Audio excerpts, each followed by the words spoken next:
છે એટલે કે ડેટા સ્ટ્રક્ચર એન્ડ ફાઇલની અંદર ફાઇલ સ્ટ્રક્ચરની અંદર આપણે આગળ વધીએ તો આજે આપણે જોવાના છીએ કે the type of time complexity.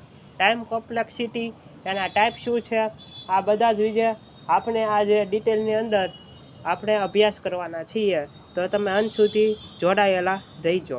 એની અંદર વર્સ્ટ કેસ એટલે કે લોંગેસ્ટ ટાઈમ, એવરેજ કેસ એટલે કે average time and best case એટલે કે લેસ ટાઈમ, આવા 3 ટાઈપના ટાઈમ કોમ્પ્લેક્સિટી હોય છે. 3 પ્રકારની ટાઈમ કોમ્પ્લેક્સિટી હોય છે. વર્સ્ટ કેસ જે લાંબો સમય લે છે અથવા તો તે બહુ ખરાબ આમાં તમે કહી શકો એવો કોમ્પ્લેક્સિટી છે.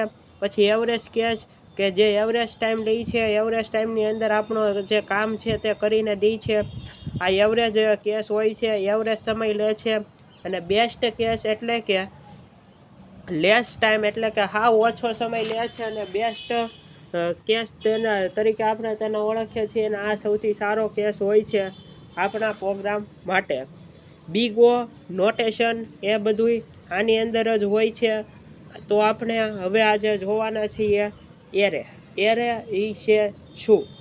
એરેની અંદર આપણે 2 ટાઈપના એરે 3 ટાઈપના એરે જોવાના છે, 1D 2D અને 3D.